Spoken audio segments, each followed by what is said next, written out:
Assalamualaikum warahmatullahi wabarakatuh. Halo guys, selamat datang di channel Sazali Dedi. Di video kali ini aku akan menjelaskan tentang materi atau grammar penggunaan has, have, has, dan have. Nah, tapi sebelumnya silakan like, subscribe, dan aktifkan lonceng notifikasi agar kalian mendapatkan pemberitahuan jika aku upload video baru. Baiklah guys, adapun grammar penggunaan have, has, dan had. Nah, di sini aku akan menjelaskan yang pertama itu ada perbedaan have, has, dan had. Nah, kemudian yang kedua penggunaan have, has, dan had. Kemudian yang ketiga have, has, dan had sebagai auxiliary verb. Kemudian yang keempat yaitu have, has, dan had sebagai main verb. Nah, kemudian yang pertama itu ada perbedaan have dan have, has, dan had. Nah, have, has, dan had adalah salah satu kata yang sangat sering muncul di dalam kalimat-kalimat bahasa Inggris.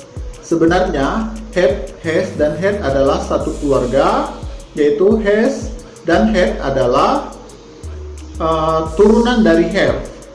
Nah, kemudian perbedaan dari ketiganya adalah yaitu sebagai berikut. Yang pertama itu have digunakan sebagai subjek I, kemudian we, you, they, dan subjek lainnya yang jamak. Nah, kemudian yang kedua itu has digunakan subjek seperti she, he, it, dan subjek lainnya yang tunggal. Nah, yang ketiga itu have merupakan bentuk past atau verb to, kemudian past participle verb 3 dari have. Nah, have digunakan untuk kalimat past tense dan past perfect tense, dan digunakan semua subjek singular maupun plural. Example, contohnya yang pertama have, yaitu yang digunakan oleh subjek I, you, we, dan they. Contohnya yang pertama, I have an umbrella. Kemudian contoh kedua, we have studied English. Kemudian yang berikutnya, has, yang digunakan oleh subjek she, he, dan it. Contoh yang pertama, she has a new camera. Kemudian contoh dua, he has visit Jakarta. Nah, kemudian yang ketiga, had, yaitu yang digunakan oleh subjek I, you, we, they, she, he, dan it, atau subjek yang singular dan plural. Contoh yang pertama, I had a bird.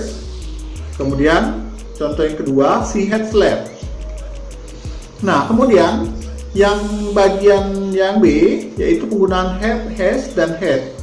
Hal yang perlu diingat bahwa have, has, dan had bisa berfungsi sebagai main verb dan juga sebagai auxiliary verb. Nah, yang pertama, main verb adalah kata kerja utama yang berfungsi sebagai kata kerja mandiri.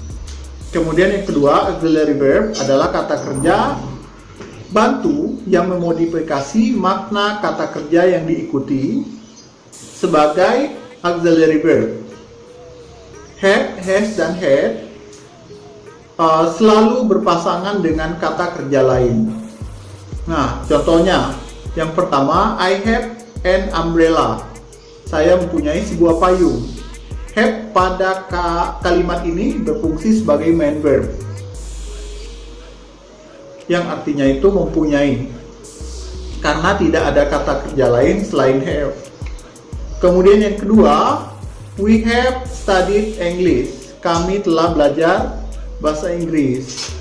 Nah, have di sini artinya telah. Nah, di situ have adalah sebagai auxiliary verb atau kata kerja bantu. Oke, berdasarkan keterangan tadi berarti have berfungsi sebagai auxiliary verb atau kata kerja bantu karena kata kerja utamanya adalah study atau belajar. Nah, kemudian kita masuki yang bagian C, yaitu have, has, dan had sebagai main verb. Nah, have, has, dan had selain berarti mempunyai, mereka juga memiliki beberapa arti lainnya, yaitu yang pertama, mempunyai sesuatu barang atau material, yang berarti mempunyai sesuatu barang atau material. Contohnya, I don't have plenty of money, yang artinya saya tidak mempunyai banyak uang. Nah, kemudian yang kedua, have, has, dan had, yang berarti melahirkan. Contohnya, my mother had me in the hospital, yang berarti ibu saya melahirkan saya di rumah sakit. Nah, kemudian yang ketiga, have, has, dan had mempunyai arti sebagai memiliki hal yang khas, seperti bear, bla bla bla. Contohnya, Winda has brown eyes and dark hair, yang artinya Winda bermata coklat dan berambut gelap. Yang keempat, have, has, dan had mempunyai arti makan atau minum. Contohnya lainnya, we had 3 cups of coffee, itu artinya kami minum 3 cangkir kopi. Dan arti contoh lainnya, I had sate for my lunch, artinya saya makan sate untuk makan siangku. Nah, kemudian contoh yang kelima, have, has, dan had mempunyai arti menderita suatu penyakit. Contohnya, I have headache, artinya saya menderita sakit kepala. Kemudian yang keenam, have, has, dan had berarti menyuruh atau meminta tolong. Contohnya, I will have someone wash my car, artinya saya akan menyuruh seseorang mencuci mobil saya. Nah, kemudian yang ketujuh, yang have, has, dan had berarti menerima atau memperoleh. Contohnya, she had a present from me, artinya dia menerima sebuah hadiah dariku. Nah, kemudian kedelapan, yaitu arti dari have, has, dan had yang mempunyai arti mengalami. Contohnya, I have a shock, saya, yang berarti saya mengalami shock. Kemudian kesembilan, have, has, dan had yang berarti mengadakan. Nah, contohnya, let's have a party to celebrate, artinya mari kita mengadakan pesta untuk merayakan. Dan terakhir, ke-10, have, has, dan had mempunyai arti mengizinkan. Artinya, atau contohnya, I want that dog in my house, artinya saya tidak akan mengizinkan anjing itu di dalam rumah saya. Nah, hal yang perlu diperhatikan adalah have, has, dan had termasuk dalam kata dilexical verb. Nah, dilexical verb adalah kata kerja arti yang bergeser pada kata benda yang mengikutinya. Seperti contoh yang pertama, have a try, yang berarti mencoba. Kemudian yang kedua, have a think, berpikir, yang artinya berpikir. Kemudian yang ketiga, have a shock, yang berarti mengalami shock.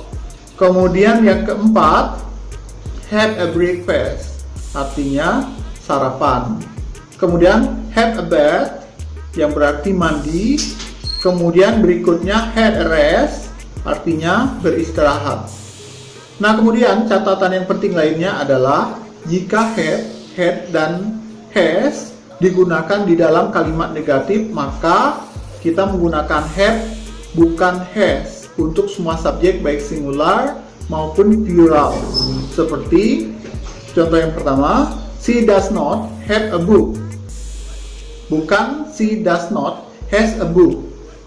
Kemudian yang kedua, they do not have many books, bukan they do not have many books. Nah, kemudian contoh yang ketiga, I did not have some money, bukan I did not have some money. Nah, kita masuki yang bagian D, yaitu have, has, dan had sebagai auxiliary verb. Nah, have, has, dan had sebagai auxiliary verb ditandai dengan diikuti kata kerja. Yang lainnya ketika menjadi auxiliary verb. Has, have, dan had selalu diikuti kata kerja bentuk ketiga atau biasanya kita sebut sebagai past participle. Had dan has digunakan untuk present perfect tense dan had digunakan untuk past perfect tense. Nah, di sini ada contoh kalimat yang merupakan contoh dari present perfect tense. Yang pertama, I have visited Malioboro. Kemudian, she has bought a new camera. Yang ketiga, I have been in Jakarta. Yang keempat, I have had a cow. Nah, itu adalah contoh-contoh kalimat yang merupakan contoh kalimat dari present perfect tense. Nah, kemudian contoh kalimat dari past perfect tense, yaitu yang pertama, I had visited Malioboro. Kemudian yang kedua, contoh yang kedua, he had bought a new camera. Yang ketiga, contoh dari past perfect tense, yaitu I had been in Jakarta. Yang contoh yang keempat, I had a cow. Nah, itu adalah perbedaan kalimat antara present perfect tense dan past perfect tense. Oke guys, semua materi dapat kalian lihat secara lengkap di deskripsi di bawah ini. Oke, jangan lupa like, subscribe, komen, dan share ke sosial media kalian jika video ini bermanfaat. Saya Ero, assalamualaikum warahmatullahi wabarakatuh.